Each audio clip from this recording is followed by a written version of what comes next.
Muy bien, hermanos, y esta mañana vamos a iniciar nuestra primera parte con el tema que es una serie en, en 4 semanas sobre identidad. ¿Cómo es? Identidad. Identidad. ¿Qué es identidad? Probablemente, hermano, usted tomaría su cédula de identificación personal o un pasaporte u otro documento donde consta su nombre, su nacionalidad, su profesión o su sexo, pero realmente eso es identidad. Si yo les digo a ustedes, muéstreme su identidad, ¿qué haríamos? ¿Qué diría usted? ¿Qué es identidad para usted? Lo que soy, pudiera ser, gracias. ¿Qué más? ¿Qué sería identidad? ¿Usted cree que la cédula y el pasaporte donde dice su nombre y profesión es identidad? Ok, y desde el punto de vista espiritual, ¿qué dice eso, ese documento a nosotros? ¿Qué nos podría decir?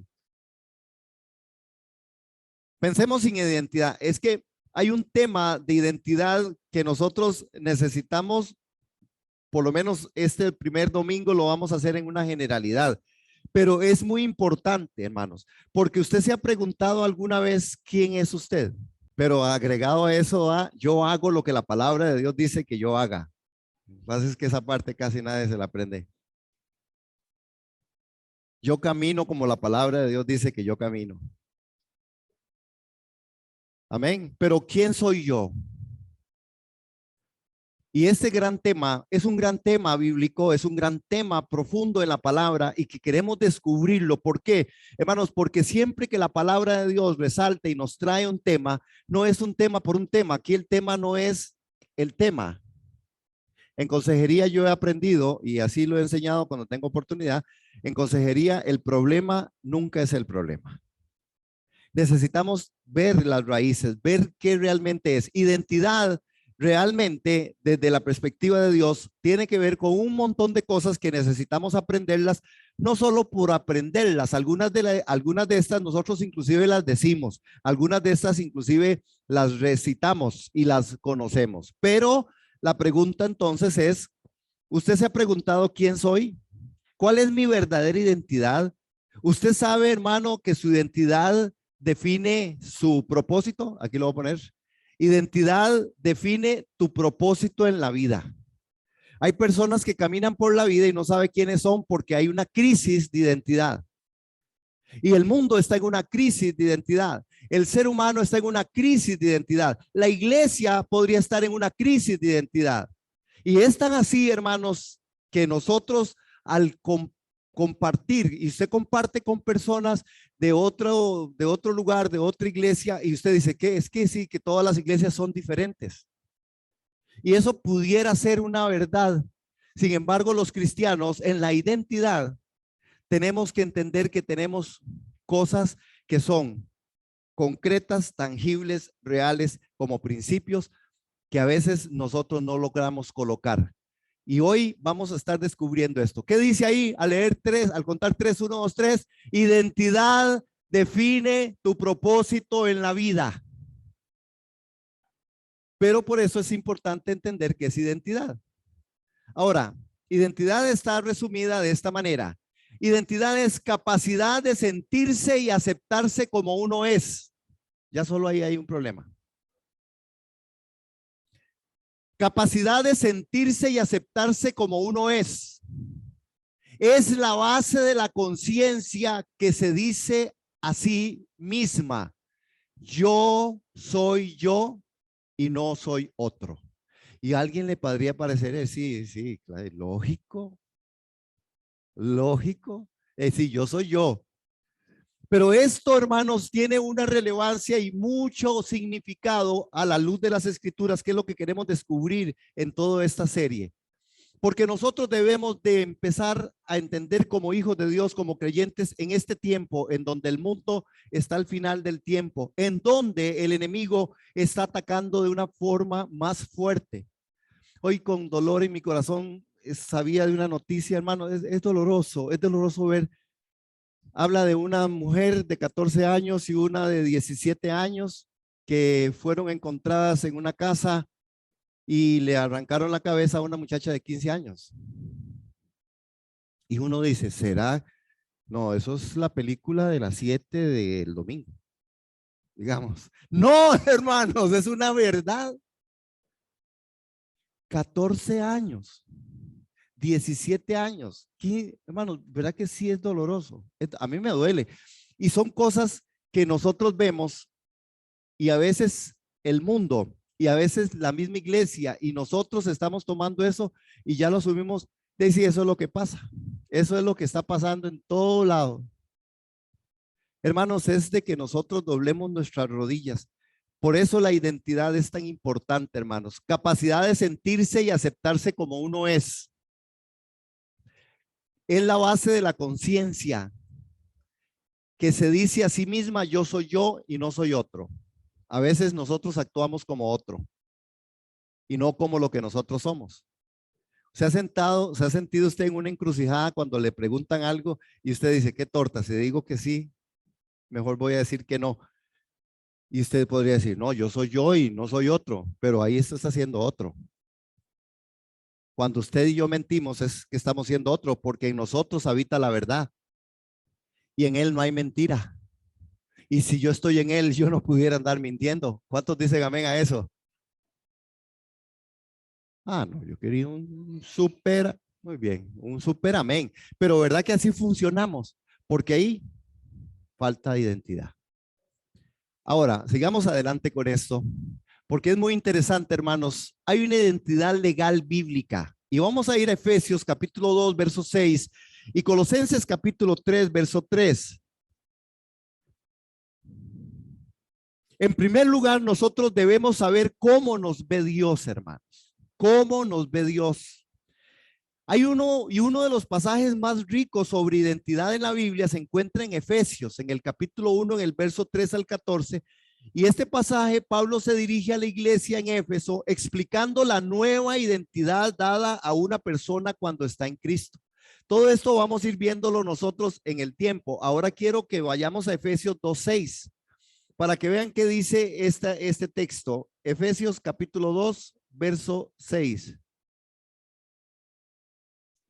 En Efesios 2, capítulo 6, la escritura dice de la siguiente forma: y también junto con él nos resucitó a sí mismo, nos sentó al lado de Cristo Jesús en los lugares celestiales. Esta es una identidad legal bíblica.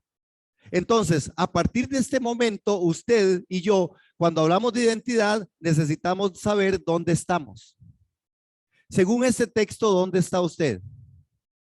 Sentado en los lugares celestiales en Cristo Jesús. Esto es lo que la escritura dice. Ahora, ¿qué dice Colosenses en el capítulo 3, verso 3?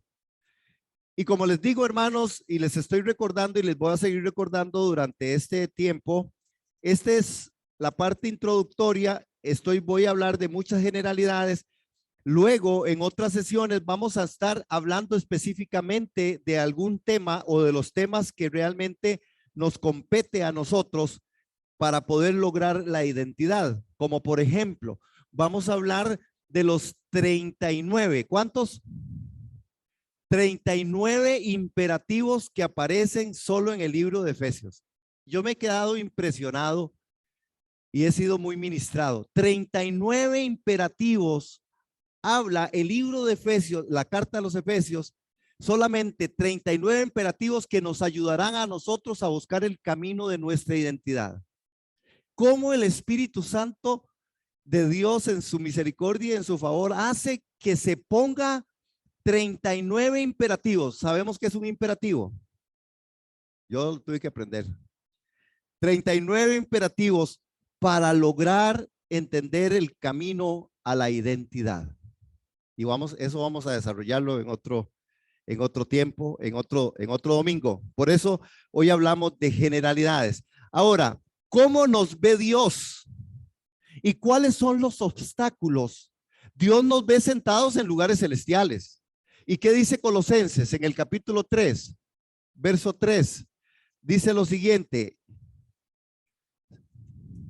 Se me perdió. Aquí estoy. Colosenses capítulo 3, en el verso 3.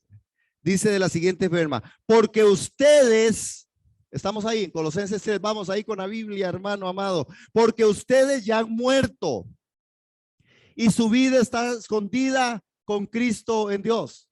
¿Cómo? Porque ustedes ya han muerto y su vida está escondida con Cristo en Dios. Eso es identidad, hermano. Vamos a ahondar después en muchas de estas cosas. ¿Cómo nos ve Dios? Número uno, usted tendría que decir, Dios me ve sentado. Entonces, ¿por qué está viendo para arriba? Usted debería estar viendo para abajo. ¿Cómo me ve? Me ve muerto. ¿Por qué anda tan vivo? ¿Por qué anda tan vivazo? ¿Por qué anda jugando de vivo? Es decir, ¿por qué estás jugando de vivo si estás muerto en Cristo? Esto y otros momentos tenemos que entenderlo para lograr entender la identidad, hermano. En esta otra pantalla, y vamos a ver qué es lo que realmente hay unos obstáculos que a nosotros nos impide muchas veces entender la identidad. Muchas veces, sin embargo, existe una brecha entre saber intelectualmente las verdades acerca de lo que Dios dice de que somos y otra es vivir afuera de esto, hermanos.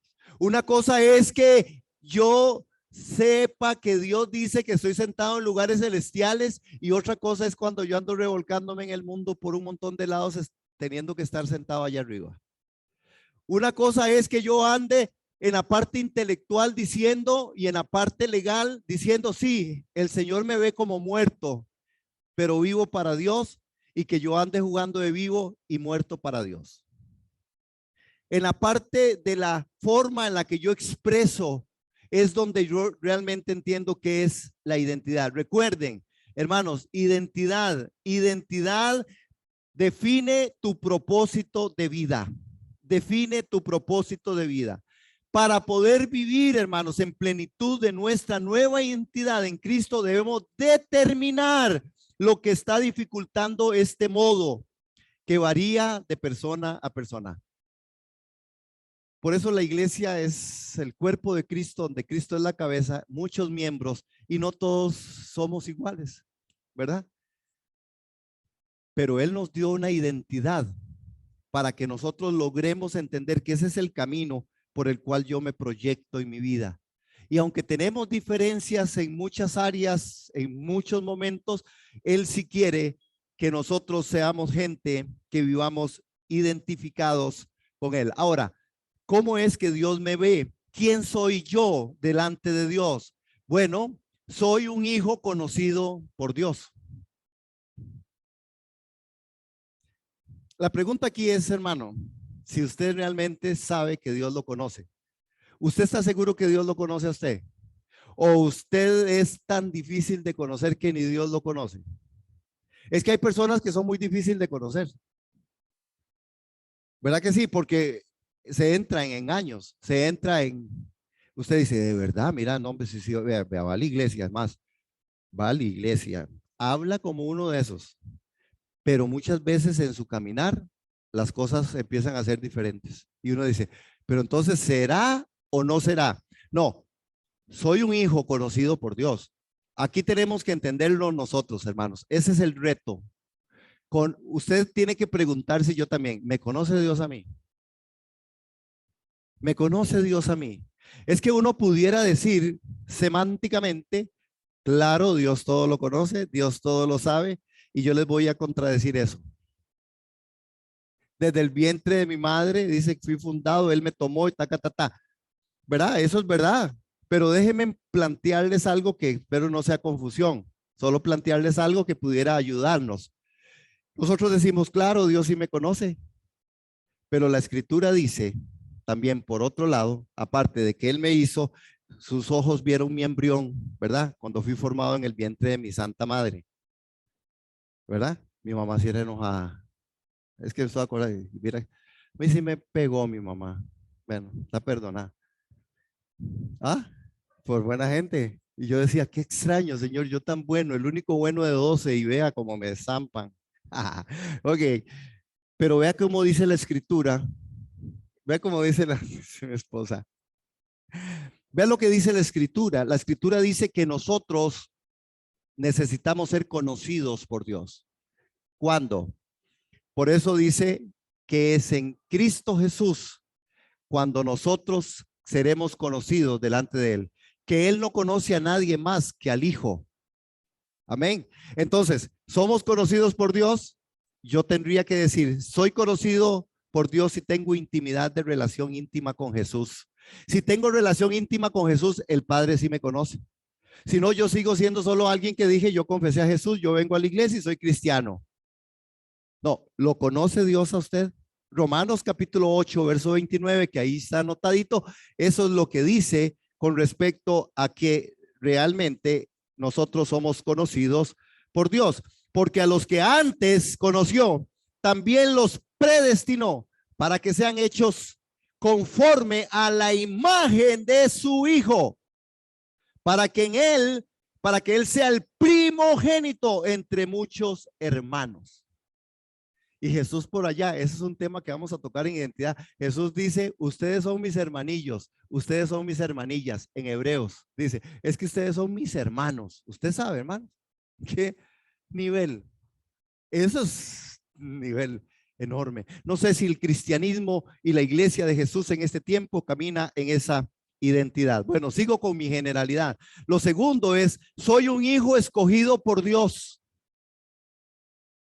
Hermanos, soy escogido por Dios, pero ¿cuándo fui escogido?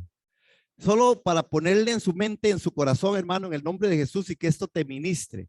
Usted fue escogido en Cristo Jesús antes que existiera la luz, antes que existieran los mares, antes que existiera todo.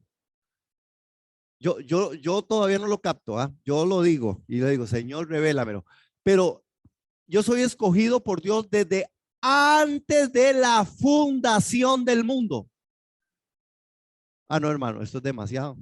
Antes de la fundación del mundo. ¿Por qué entonces la iglesia vive frustrada? ¿Por qué hay enojo? ¿Por qué hay rencores? ¿Por qué culpamos a Dios de cosas? ¿Por qué hacemos tantas cosas, hermanos, que están desvirtuando la verdad de Dios en medio de los procesos? Porque hay crisis de identidad. Nosotros necesitamos entender que fuimos hechos antes de la fundación del mundo, antes de la fundación del mundo, antes de que todo existiera. Usted estaba en el corazón de Dios y yo estaba en el corazón de Dios, y esto sí merece que usted diga, Señor, gracias por hacerme antes del tiempo, antes de la fundación del mundo. Soy un hombre, soy una mujer que necesita entenderlo. Soy creado por Dios desde antes de la fundación del mundo. Efesios en el capítulo 1, en el verso 4, nos relata a nosotros esto de una manera muy particular, y vamos a Efesios en el capítulo 1, verso 4 para leerlo. Posiblemente usted se lo sepa, pero es importante. En él, dice, en él, ¿en quién? Dios nos escogió antes de la fundación del mundo para que en su presencia seamos santos e intachables por amor. Lo que yo decía en mi primer discurso, Dios te invita, no te obliga, es por amor. Dios nos escogió por amor, no por obligación. Él te escogió. Hermanos, pensemos, y aquí yo no quiero entrar en el tema sobre el asunto de la escogencia o la no escogencia, pero usted y yo tenemos que razonar por qué usted sí y por qué aquel no. No, ustedes no piensan en eso, solo yo en mi vejentud. No han pensado en eso. Yo he hablado con gente, he orado por gente para que reciba a Cristo en su corazón, y la gente, ahí estoy esperando. Y cada vez que los veo les vuelvo a decir, y dice, todavía no. Y usted dice, ¿será? Algunos se han muerto. Y el vacilón con esto de la muerte es que la gente cree que cuando la gente se muere, uno siempre, no, yo creo que sí, al final él sí. Y es doloroso y es triste porque el enemigo gana ventaja con esto. ¿Sí? Necesitamos por eso ser personas que vayamos a la evangelización y decirle, Jesucristo viene, Jesucristo es el Señor. y usted tiene plan y propósito en Dios. Vean lo tercero, soy un hijo deseado por Dios. Hermanos, es que Él no solo nos escogió, es que Él nos deseó. Vean, verso 5. Nos predestinó para que por medio de Jesucristo fuéramos adoptados como hijos suyos, según el beneplácito de su voluntad. ¿Según qué? ¿Según qué? Dígalo. Según el beneplácito. ¿Qué significa? Significa que no solamente Él me escogió, significa que Él le plació escogerme. Hermano, si usted en esta mañana quiere llevarse algo de este lugar y usted que está conectado ahí en la plataforma, puede llevarse lo siguiente y sentirse agradecido, decir, el Señor sí tiene buen gusto. Digamos, no digo, el Señor sí tiene buen gusto. Me escogió a mí por puro placer. Yo sí perdón, hermanos, perdón que me está golpeando un asunto de un libro que todavía no termino de leer, que se llama la crisis del, no, se llama la crisis de, se me olvida el nombre, es que me resisto.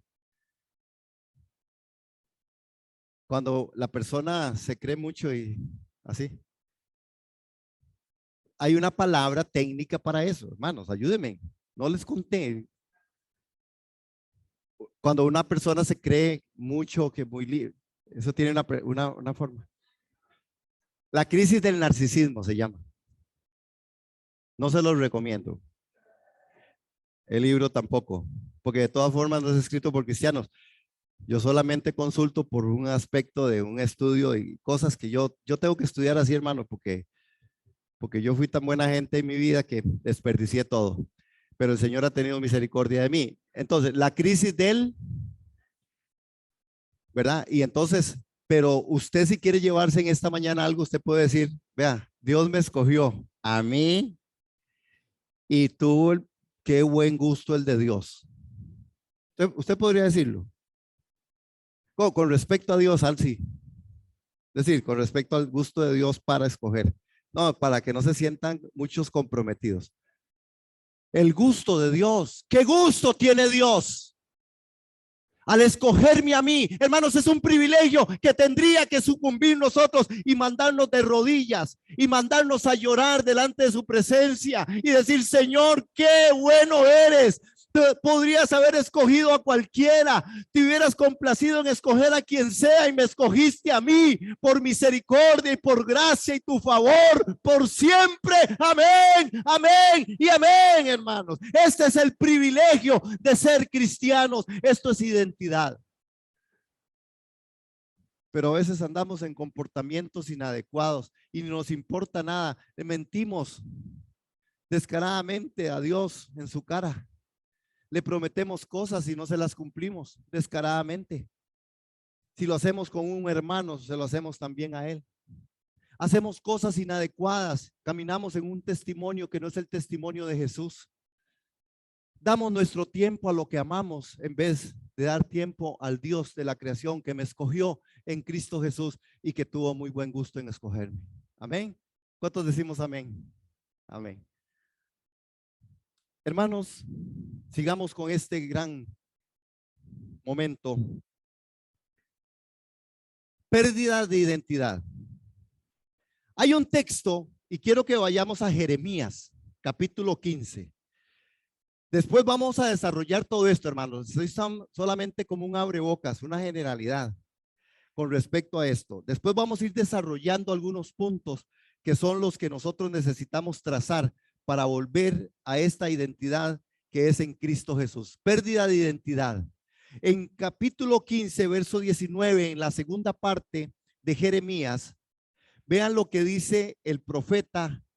Y cuando el profeta recibe esto, lo plasma de la siguiente manera. Vamos aquí a encontrarnos con Jeremías. Ahí está en pantalla, pero dice, conviértanse ellos a ti y tú no te conviertas a ellos. Jeremías capítulo 15, verso 19 en la parte segunda. ¿Qué Impresionante cómo el profeta recibe de parte de Dios y les dice: conviértase en ellos a ti y tú no te conviertas a ellos. Hay una pérdida de identidad, hermanos, tan profunda y tan fuerte, hermanos, en el mundo, en la familia, en la iglesia, que es tiempo de recuperarla a través de la oración, a través del clamor, a través del ayuno. Hermanos, porque muchas veces se convierte uno en aquellos que no tienen a Cristo. Hay una forma en la que hay una gran lucha en donde el enemigo está haciendo estragos en medio de todo esto. Hermanos, este es un tremendo imperativo que Dios le hace al profeta Jeremías. En el marco de un pueblo desobediente y desleal, hermano. Todo el capítulo está lleno de tensión y de la santa indignación de Dios en contra de su pueblo Israel. Hermanos, el pecado del pueblo manifestado en una constante apostasía mediante actos abominables como la idolatría, la prostitución religiosa, son el tenor de la continua rebeldía de este pueblo, que si fuera por méritos no tendría escapatoria. Por eso hoy que hablamos en la cápsula, en la semilla, sobre la obediencia, hermanos, dice: la desobediencia es como idolatría. La desobediencia es como brujería. La desobediencia es poner el temor en otro lugar. La desobediencia es dar tiempo a lo que no es Dios. Pregunta: ¿a qué da usted su tiempo? ¿A qué doy yo mi tiempo? Normalmente usted da su tiempo a lo que ama.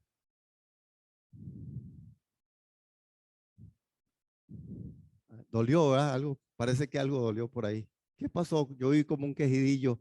No es cierto, no es cierto, no es cierto, no sea así, pastor. Compruébelo, probémoslo en nuestra propia vida y verá. Yo no estoy hablando de, verá, tenemos que ser conscientes en el tema y espirituales con revelación, ¿verdad? Y científicos.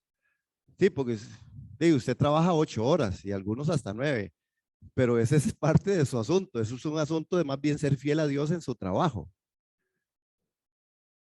¿verdad? El tema es que yo muchas veces tengo los espacios para Dios y al final los dedico a otra cosa, ¿no? Y se trabaja y las mujeres trabajan afuera, llegan a la casa y siguen trabajando, se acuestan trabajando, se levantan trabajando y se vuelven trabajando.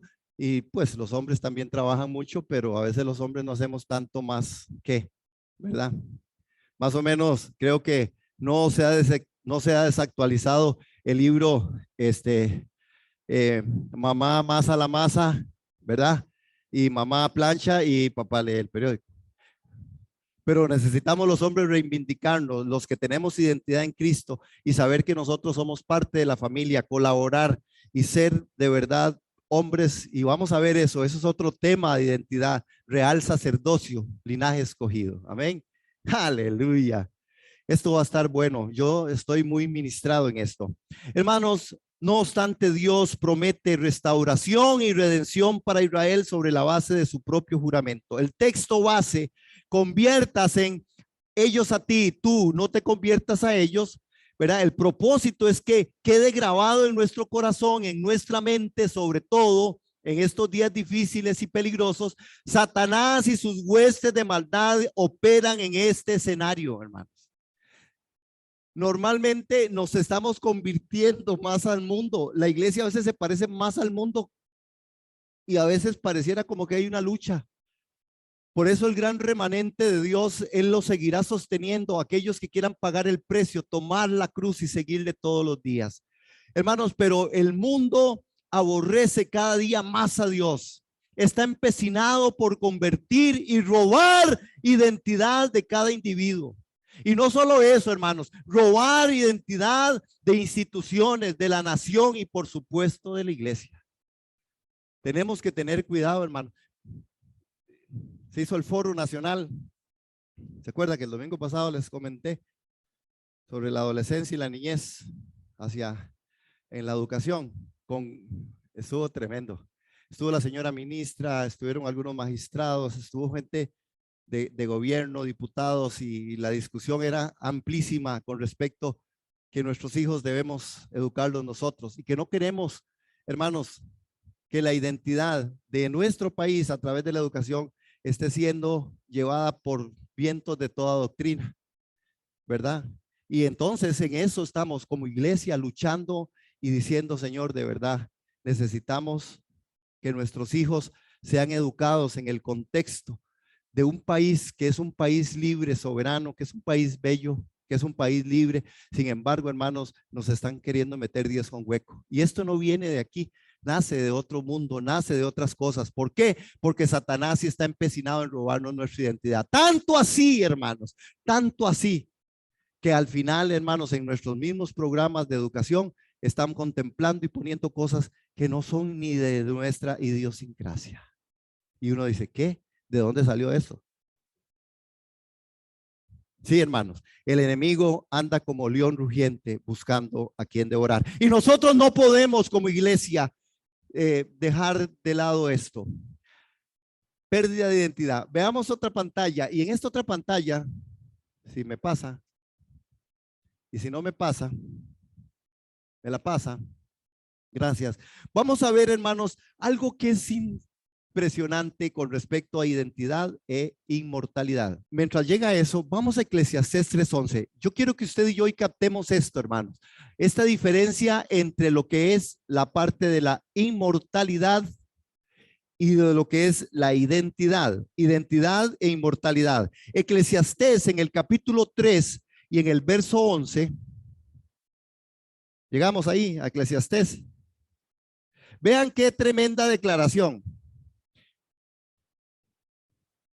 Y yo no sé si para usted esto será nuevo, pero sí es importante que usted y yo lo sepamos, porque al final estas son cosas de las cuales nosotros no podemos decirle, Señor, yo no sabía, porque todo está escrito y el Señor quiere que nosotros sepamos. Eclesiastés 3:11 dice, Él sembró la eternidad en el corazón. ¿Qué fue? ¿Qué hizo? Sembró la eternidad en el corazón. Hermano, ¿qué es esto? Yo no sé, por eso le digo si usted lo sabe o no. Pero Dios puso en nosotros el sentido de lo eterno, hermano. Si usted está anotando, esto es importante que lo anote. Porque dice que Él puso el sentido de lo eterno y Eclesiastés habla con respecto a esto. La inmortalidad, hermanos. Nosotros no somos eternos. El único eterno es Dios. Nosotros no somos eternos. El único eterno es Dios. Mas Dios no solamente es eterno, sino que es inmortal. Pero Él colocó en nosotros la inmortalidad. ¿Qué significa, hermanos, esto en buen castellano? Bueno, significa que no somos eternos, pero sí inmortales. Es decir, viviremos en su presencia o separados de su presencia por siempre.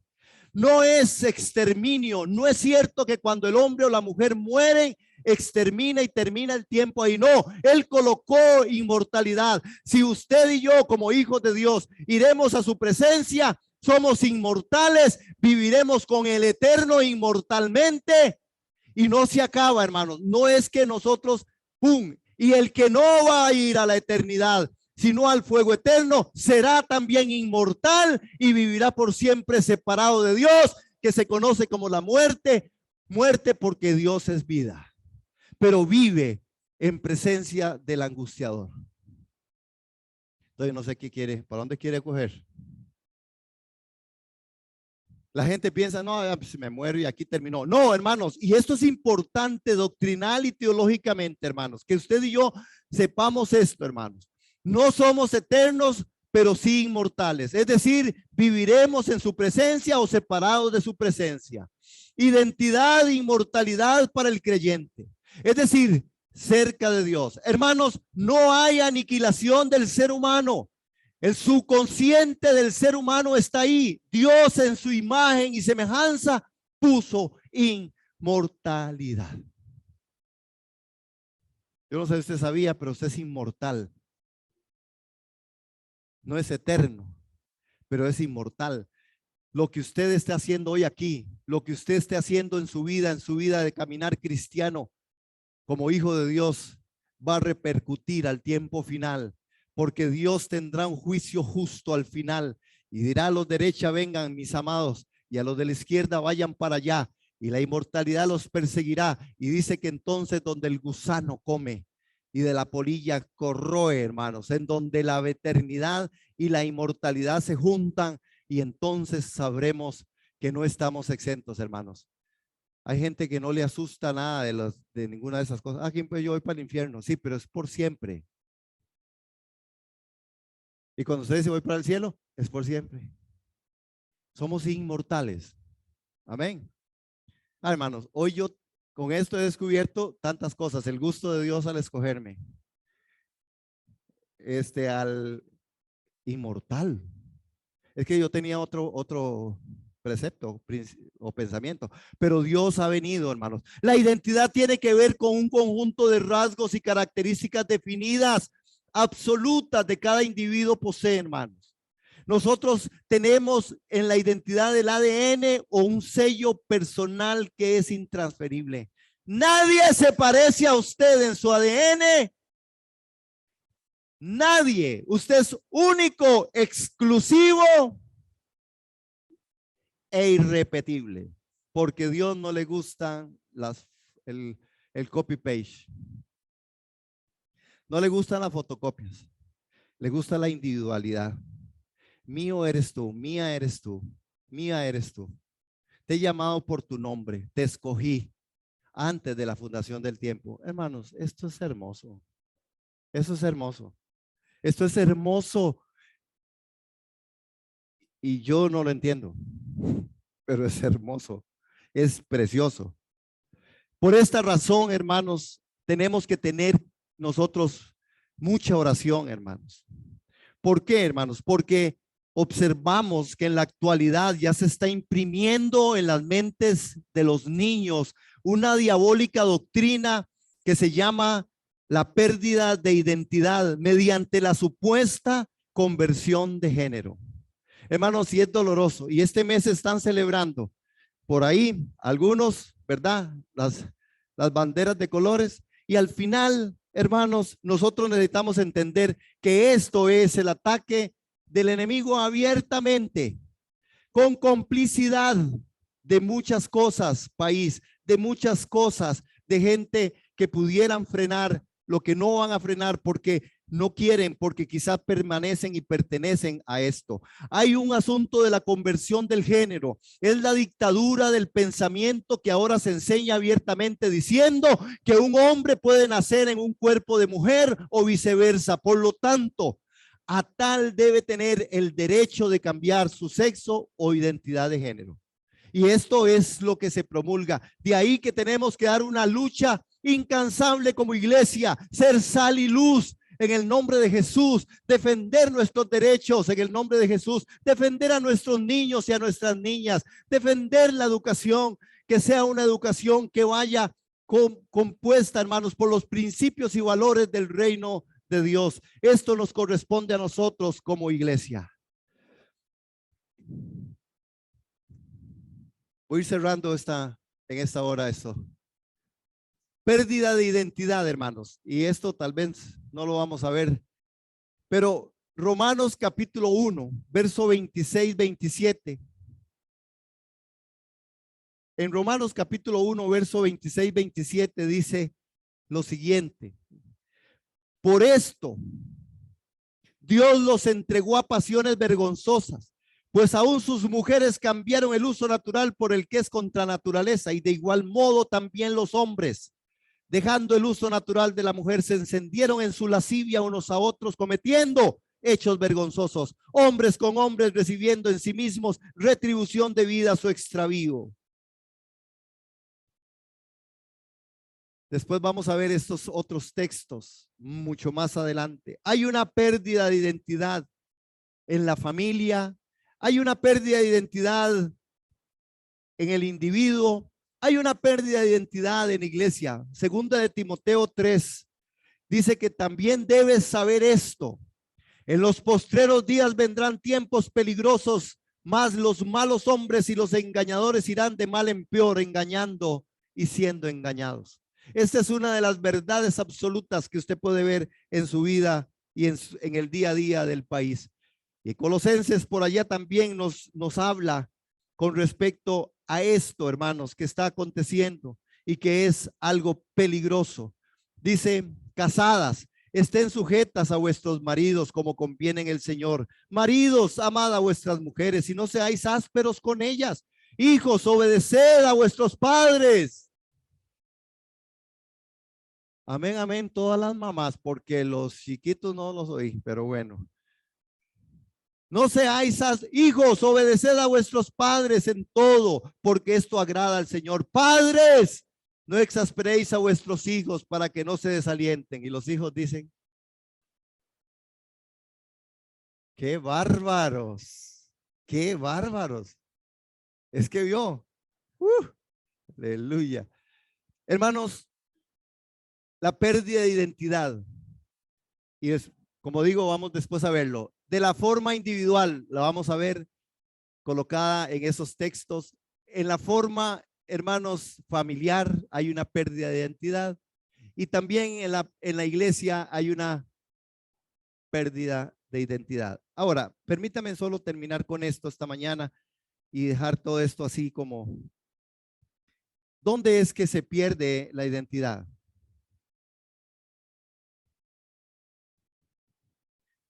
Este es Dios, mi mano. Este es Adán. Un tiempo, Dios y Adán vivían así. Vivían juntos, tenían comunión. La identidad de Adán y Eva era la misma de Dios. Ellos se movían donde fuera. Cuando Adán se separa de Dios, empieza a perder su identidad. Vean que solamente ya en el pecado, la identidad de Adán y Eva empiezan a distanciarse de Dios.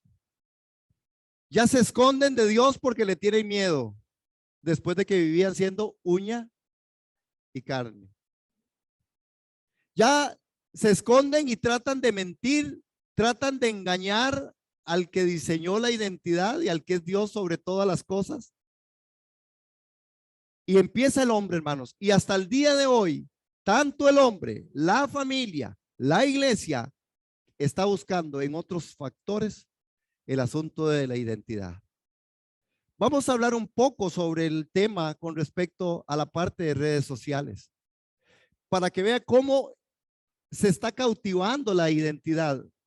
Las redes sociales que también han hecho a la educación, que también están haciendo a la proclamación de Jesucristo, pero también están sirviendo cuando el hombre se ha separado de Dios, distorsiona todo. Ahora la identidad de muchos que se llaman influencers o tienen influencia, no sé, pero el punto es que estos influencers, ¿verdad? Al final su identidad está en los check y en los seguidores que se dan, en los likes, ¿verdad? Cual sea el montón de likes, así son. Y se sienten identificados. El día que ya no les den like, entran en depresiones. Pero esta separación, hermanos, es importante entenderla y vamos a después a reaccionar más en esto y a profundizar. Nosotros tenemos crisis de identidad cuando nos separamos de Dios. Preferimos a nuestros amigos. Preferimos, inclusive preferimos las mentiras del núcleo familiar ante la verdad de Dios, para no complicarnos.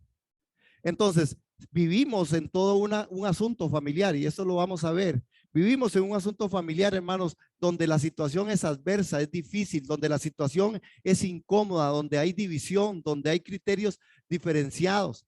Pero al final, por no molestar al chiquillo, mejor dejémoslo así, ¿verdad? Ah, algún día se va a componer. Compramos esa mentira, se los entregamos al diablo y los hijos andan haciendo todo lo que quieren con tal de no. Hermanos, esto es una crisis de identidad familiar, porque al final, para no buscarme un problema, mejor déjenlo. Algún día le va a amanecer. Yo soy el producto de algo así, sin querer responsabilizar a mis progenitores.